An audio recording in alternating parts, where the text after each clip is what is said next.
But as I transitioned, I learned that things are a lot more nuanced than I initially believed. But that comes with lived body experience, and there's no way to like put that in somebody's brain before they live it themselves.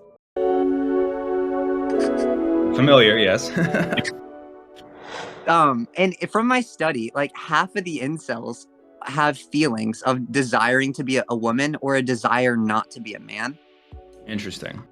So I'm a autophile, so I like to imagine myself as a car from the movie Cars, getting absolutely railed. I've thought about all the different kinds of auto whatever file. You could be an autoandrophile, you know. You could be an auto pedophile. Terrible, terrible stuff. That's a mind. It's one of those cognito hazards, right? Turned on by yourself as a child. I'm on Twitch. True. Hi.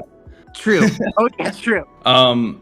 So I only have the most moderate takes on things. What's a moderate take on autogynephilia? There's probably something to it. That's my moderate take. Some people are like, no, nothing to it. Maybe a little bit to it. I feel out the vibe first, and then I put myself squarely in the middle of the two extremes. That's where I'm coming from. And I actually agree with that take because on the one hand, right, some people say autogynephilia doesn't exist, right? They say, oh, it's just completely not real. And those are mainly like trans advocates, right? Trans rights advocates. But on the other hand, we have all the transphobic people that are like, no, it does exist and you're a degenerate. Right. So somewhere in the middle would mean that like, it probably exists a little bit, but it probably doesn't mean you're a degenerate. It probably just means that you got some things going on internally that we need to address. Yes, and it doesn't help anyone to ignore these things, and that's thesis, synthesis, and antithesis all in one. But let's get back on track here. Let's get back on track. Okay. Yeah. I think the main thing I'm still trying to understand is what separates a regular, someone who doesn't identify with a trans person that doesn't identify with the transmaxing label as somebody, and it seems to do with motivation. It seems to do with like, what is your motivation for transitioning? And this personal gain stuff seems to play a role in it.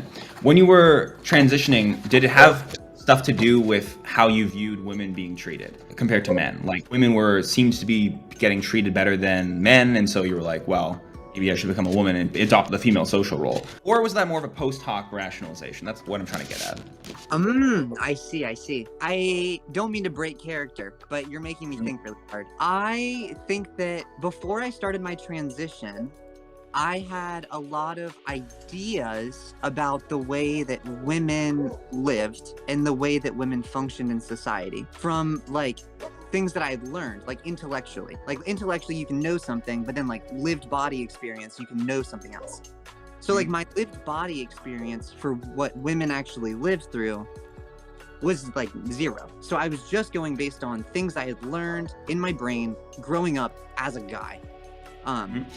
So on the one hand, I do think that there were some aspects that I was like, oh, this will be a lot better when I transition because like this is just better for women than men. But as I transitioned, I learned that things are a lot more nuanced than I initially believed. But that comes with lived body experience, and there's no way to like put that in somebody's brain before they live it themselves. Right, that makes sense. So what I'm getting from that is you thought before you transitioned that women would be treated better. For myself, like earlier when I was like, there's a lot of disagreement in transmaxing, and you're like, oh, I just want to hear about your opinion. For my own opinion then was kind of like that. But it's not like I thought that I would enjoy being treated better if I could live as a woman or as a feminine person than if I were able to live as a man, because I didn't like living as a man. Of course, yeah. And then that does take me back just to this idea of like, I think most trans people, like male to females, will believe that, right? I mean, otherwise, why would they transition? What's interesting is I have some comments, right? And they say,